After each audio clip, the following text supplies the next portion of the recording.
Hello, this is Fetzer here. Welcome you all to Study from Home. Let's start with our class 7 social science history portion with chapter number 3rd Delhi Sultan. We already have discussed in this point that how Khalji dynasty and Tughlaq dynasty administrate their kingdom, right? For to administrate their kingdom, they choose or they preferred slaves, right? They trained them. After that, they became the governor or administrator to run that particular kingdom. Somehow they choose humble bird people, means lower class people, to run their government or run their kingdom. So, what else they did to run their kingdom? So, let's start from this paragraph. Like the earlier sultans, यानी पहले के सुल्तानों की तरह the Khalji and टुगलुक मोनार्ड्स means के दोनों king या फिर उनकी डायनेस्टी के जो किंग्स हुआ करते थे वो appointed military commanders as governors of territories of varying sizes, यानी वो डिफरेंट जगह पे जहाँ पे खलजी डायनेस्टी और तुगलुक डायनेस्टी के जो किंग हुआ करते थे, जहाँ पे उनका कंट्रोल हुआ करता था, वहाँ पे कुछ जगहों पे वो जो मिलिट्री कमांडर्स होते उनको ही क्या कर देते थे, रूल करने के लिए दे देते थे। मीन्स उनको वहाँ का गवर्नर बना दिया जाता था, जो वहाँ के किंगडम की पर्टिकुलर क्या करते थे, कंट्रोल उनके हाथ में हुआ करती थी। नाउ अब वो कैसे होता था, दिस लैंड्स वर कॉल इक्ता, यानी जो लैंड उनको दे दिया जाता रूल करने के लिए या फिर जहाँ का उनको गवर्नर बना दिया जाता, उस लैंड को या फिर उस गवर्नर के उतने किंगडम को क्या कहा जाता था, इक्ता कहा जाता था।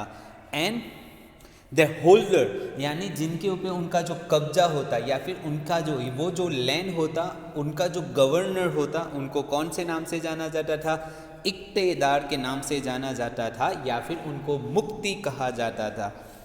Now here you have to underline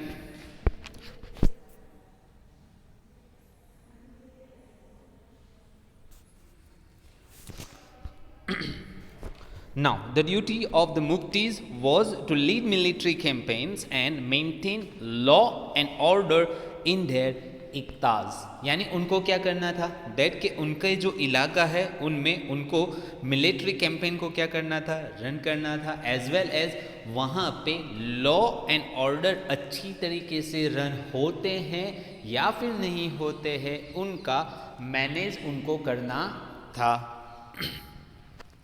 In exchange for their military services, the Muktis collected the revenues of their assignments as salary.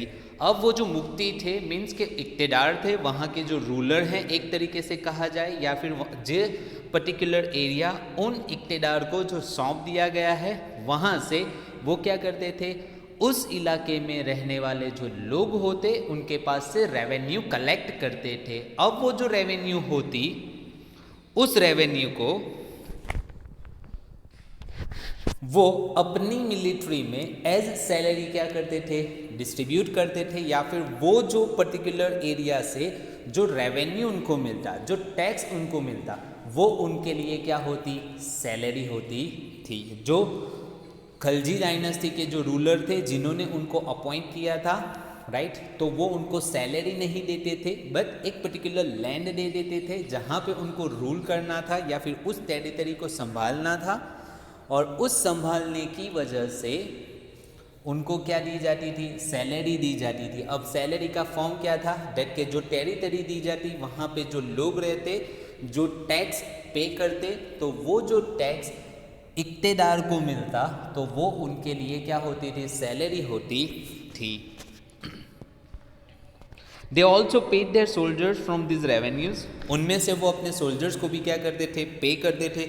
Control over Muktis was most effective in their office, was not inheritable, and if they were assigned iktas for a short period of time before being shifted, यानी मुक्तीज़ के ऊपर जो control था वो बहुत ही effective होता था। And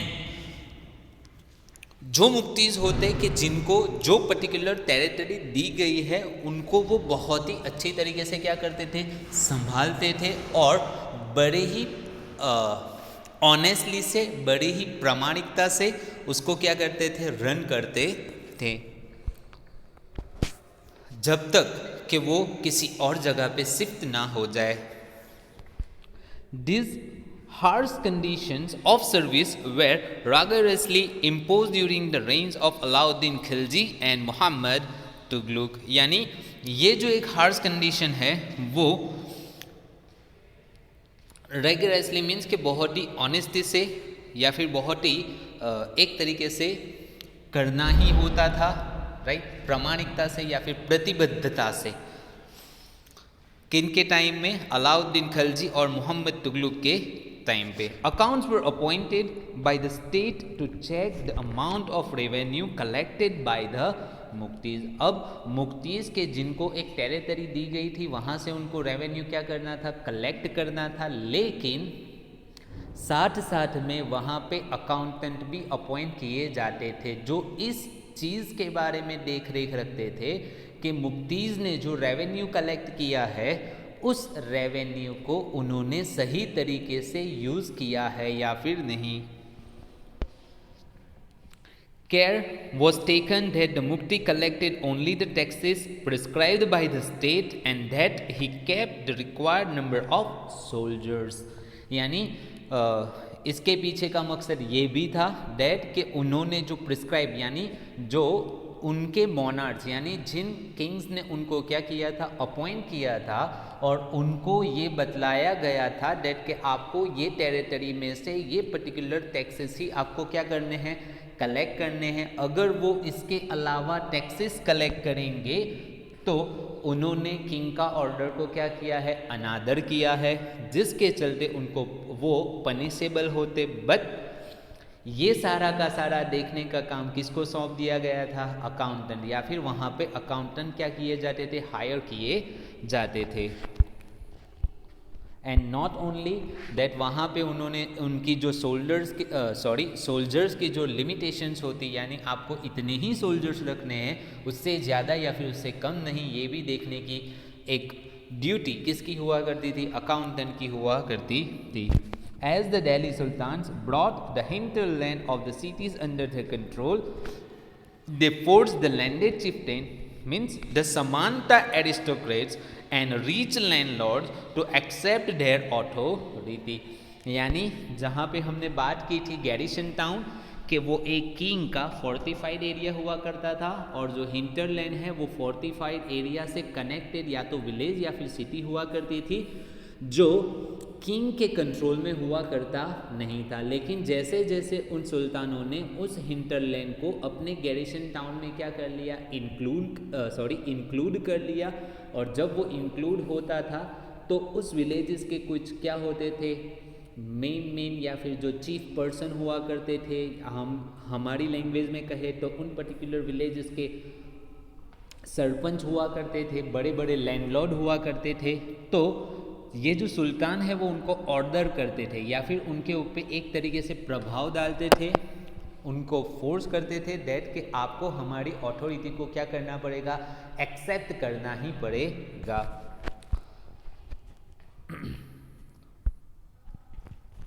Under Alauddin Khilji, the state brought the assessment and collection of land revenue under its own control। यानी अलाउद्दीन खिलजी के टाइम पे जो स्टेट यानी उनके पास जो रेवेन्यू कलेक्ट होता था उसका क्या किया जाता था, असेसमेंट किया जाता था, यानी अच्छी तरीके से एक तरीके से कहे तो विश्लेषण किया जाता था। The rights of the local chieftains to levy taxes were cancelled and they were also force to pay taxes, जिसके तहत ये हुआ दैट कि वहाँ पे जो लोकल लैंडलॉर्ड हुआ करते थे, यानी जो पहले लोगों के पास से क्या करते थे, टैक्स को कलेक्ट करते थे, अब उनके ऊपर भी ये फोर्स आया या फिर उनके ऊपर भी ये दबाव आया दैट कि वो दूसरों के पास से टैक्स नहीं लेंगे, वो दूसरे तो जो टैक्स देने वाले हैं वो देंगे, लेकिन साथ साथ में इन लैंडलॉर्ड को भी क्या करना है, टैक्स देना पड़ेगा। The sultans administrators measure the land and kept careful accounts. अब कौन से पर्सन के ऊपर कितना टैक्स लेवी हो रहा है या फिर कौन से पर्सन को कितना टैक्स पे करना है, राइट। तो इसके लिए सुल्तान्स के एडमिनिस्ट्रेटर्स होते, यानी उनके एक तरीके से कहे दैट के टैक्स कंसल्टेंट होते या फिर टैक्स अथॉरिटी होती, राइट। सो और नाउअडेज जैसे हम जानते हैं दैट इनकम टैक्स डिपार्टमेंट, तो वहाँ के जो एम्प्लॉयज़ होते हैं उनका काम यही होता है। देन कुछ उसी तरीके से उनके टाइम में एडमिनिस्ट्रेटर मीन्स अकाउंटेंट हुआ करते थे जिनका काम ये था। एंड लैंड तो वो क्या करते थे, लैंड को मेजर करते थे और किस लैंडलॉर्ड के ऊपर कितना रेवेन्यू है उसको क्या करते थे, उसका हिसाब करते थे। अब फिर उस लैंडलॉर्ड को वो पर्टिकुलर टैक्स सुल्तान को क्या करना पड़ता, पे करना पड़ता था। There were some of the old chieftains and landlord serve the Sultanat as revenue collectors and assessors. और उनमें से कुछ जो बड़े बड़े लैंडलॉर्ड्स होते वो उनके लिए किसका काम करते थे, रेवेन्यू कलेक्टर्स का काम करते थे। There were 3 types of taxes, और उस टाइम में 3 टाइप ऑफ टैक्सेस थे। Underline this 3 type of taxes in your textbook because you might ask a question in the examination regarding this. Now, so number 1 on cultivation called kharaj and amounting to about 50% of peasants produce, यानी जो tax होता उसको खर्च के नाम से जाना जाता था। उसमें क्या होता था दैट के फार्मर्स या फिर लैंडलॉर्ड जो पर्टिकुलर प्रोडक्ट को ग्रो करते थे या फिर क्रॉप्स को ग्रो करते थे तो उनका 50% शेयर उनको किसको दे देना पड़ता था, सुल्तान को दे देना पड़ता था। नौ ऑन कैटल, यानी वो जो हर्डर्स होते उनको भी क्या करना पड़ता, उनके पास जो कैटल्स यानी जिन एनिमल्स को वो क्या करते थे, रियर करते थे, राइट, उनके ऊपर भी उनको टैक्स पे करना पड़ता था। नाउ एंड ऑन हाउसेस, यानी the houses in which they were lived, right, जो हाउसेस में वो रहते थे उनको वो क्या करना पड़ता था, उसका भी टैक्स देना पड़ता था। Nowadays the houses in which we are living, right, अगर हम विलेजेस में रहते हैं देन उसकी जो एक तरीके से रेंट है या फिर उसका जो एक टैक्स है वो हमें ग्राम पंचायत में क्या करना पड़ता है, पे करना पड़ता है। एज वेल एज अगर हम सिटीज़ में रह रहे हैं देन उसका जो एक वेल्थ टैक्स है या फिर प्रॉपर्टी टैक्स है वो हमें कहाँ पे करना पड़ता है, म्यूनसिपल कॉरपोरेशन में पे करना पड़ता है। Now let's move to the next point. It is important to remember that the large part of the subcontinent remained outside the control of the Delhi Sultans, यानी यहाँ पे एक ऐसा पार्ट था सब कंटिनेंट पार्ट के जो दिल्ली सुल्तान्स के आउट ऑफ कंट्रोल था, यानी उनके कंट्रोल में नहीं था। It was difficult to control distant provinces like Bengal, यानी जो डिस्टेंट यानी दिल्ली से बहुत ही दूर जो प्रोविंसेस यानी जो एरियाज़ हुआ करते थे वो दिल्ली सुल्तान्स के लिए इतना आसान नहीं था दैट कि वो उनके ऊपर कंट्रोल हासिल कर ले, right, as it was at a distance place from the Delhi. And soon after annexing southern India, के जैसे जैसे साउथर्न इंडिया उसके साथ जुड़ता गया, annexation, right, the entire region became independent, फिर वो जो पूरा का पूरा रीजन है वो क्या होता गया, इंडिपेंडेंट हो गया। Even in the Gangetic plain there were forested areas, यानी पहले देखा जाए यानी वो पहले से ही देखा जाए तो एक जेनेटिक एरिया यानी उसका जो वो पहले से ही यानी बिफोर द दिल्ली सुल्तान्स वो एक फॉरेस्टेड एरियाज हुआ करता था। दैट सल्तनत फोर्सेस कुड नॉट पेनेट्रेट, और वो फॉरेस्टेड एरियाज होने की वजह से वो सुल्तान के कब्ज़े में नहीं था या फिर सुल्तान उसके ऊपर कुछ अपना ऑर्डर इम्प्लीमेंट कर सकते नहीं थे। Local chieftain establish their rule in this region, और जो फॉरेस्टेड एरिया में रहने वाले जो लोकल चिफ्टेन थे यानी वहाँ के जो मुखिया थे उन्होंने अपने ही रूल्स बनाए थे। Sometimes rulers like Alauddin Khilji and Muhammad Tughlaq could force their control in these areas but only for a short duration, यानी कई मर्तबा ऐसा हुआ है, या फिर अलाउद्दीन खिलजी एंड मोहम्मद तुगलक ने यहाँ पे फोर्स इम्प्लीमेंट करने की ट्राई की है, और उसमें वो कहीं हद तक क्या हुए, या फिर कई हद तक वहाँ पे सक्सेस हुए हैं, लेकिन वो जो भी था वो शॉर्ट पीरियड ऑफ टाइम के लिए था। Now chieftains and their fortifications, Ibn Battuta, right. Ibn Battuta का नाम शायद आप लोगों ने सुना होगा, right. A 14th century traveller from Morocco, यानी ऐसा कहा जाता है दैट कि वो जब मक्का, राइट, हज करने के लिए गए थे, राइट, उसके बाद वो सीधे कहाँ पे आए थे, इंडिया आए थे, that as a trade route यहाँ पे फाइंड करने के लिए आए थे। सो करीब करीब 1330 या फिर 1332 के करीब वो यहाँ पे इंडिया में आए थे। Traveller from Morocco, Africa, explain that chieftains sometimes, यानी उन्होंने उनकी जो वो जब इंडिया में आए थे तो उन्होंने यहाँ पे जो चीज़ देखी थी उसको उन्होंने अपनी यानी बुक में जिस तरीके से लिखा है वो यहाँ पे एक्सप्लेन किया है। चिफ्टेन समटाइम्स यानी उस टाइम के जो मुखिया थे वो कई मर्तबा या फिर कई मर्तबा ऐसा देखा गया है that fortified themselves in mountains, fortified themselves in mountains, वो अपने आप को एक माउंटेन्स में क्या कर देते थे, बंद कर देते थे, या फिर जो माउंटेन एरियाज होता वहाँ पे किले बंदी करके, यानी एक तरीके से अपना एक गैरिसन टाउन क्रिएट करके वहाँ पे रहते थे। In rocky uneven and rugged places as well as in bamboo groves, यानी कैसी बात हो रही है, जैसे कि रॉकी यानी जो माउंटेन्स वाला एरिया होता है वो रॉकी ही होता है, राइट। रग सरफेस होता है मीन्स अनइवन सरफेस होता है जिसके ऊपर चलना इतना आसान होता नहीं है, that we can also understand it. और कई मरतबा बाम्बू की क्या बनाई जाती थी, ग्रेव बनाई जाती थी। In India the bamboo is not hollow, it is big, its several parts are so intertwined that even fire cannot affect them, यानी जो बाम्बू है वो कैसा है, हॉलो नहीं है, यानी पूरा हॉल उसमें देखा जाता नहीं है, और उसके जो कुछ पार्ट होते हैं वो इंटरकनेक्टेड कुछ इस तरीके से होते हैं जब उसको जलाना होता है तो वो इतनी आसानी से जलता नहीं है।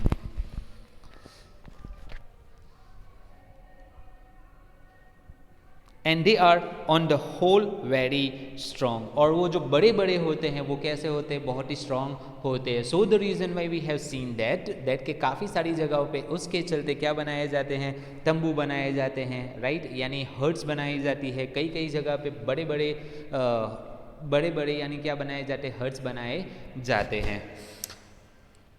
The chieftain live in these forests which serve them as ramparts, inside which are their cattle and their crops, यानी वो ऐसे फॉरेस्टेड एरिया में रहते थे जो उनको रहने के लिए एक एरिया प्रोवाइड करता था जिसमें वो अपने आप के लिए क्या रखते थे, कैटल्स भी रखते थे एज वेल एज जो ग्रेन्स यानी जो खाने पीने के लिए जो चीज़ें ज़रूरी होती वो भी अपने साथ रखते थे।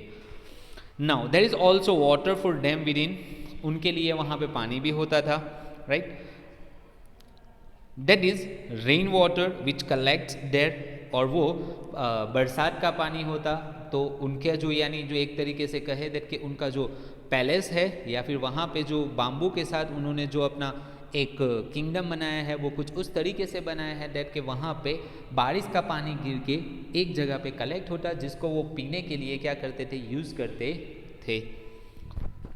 Hence, they cannot be subdued except by powerful armies who entering this forest cut down the bamboos with specially prepared instrument, यानी लोगों को इतना पता नहीं चलता था दैट के ऐसे चिफ्टेन्स यहाँ पे रहते थे, स्पेशली अगर ऐसा होता दैट के वहाँ का जो कुछ वहाँ के कुछ एक फेमस या फिर जो पावरफुल आर्मीज़ होती अगर उनको पता चल जाता तो वो अपने साथ इंस्ट्रूमेंट मीन्स कि जो वेपन्स है, राइट, उनको लेके अपने साथ होते जिसके चलते वो ऐसे बाम्बूज को क्या कर देते, काट देते और इन सारी चीज़ों को जिसमें यानी ये जो चिफ्टेन्स रहते उसको तहस नहस कर देते थे। Now describe the ways in which the chieftain arrange for their defence.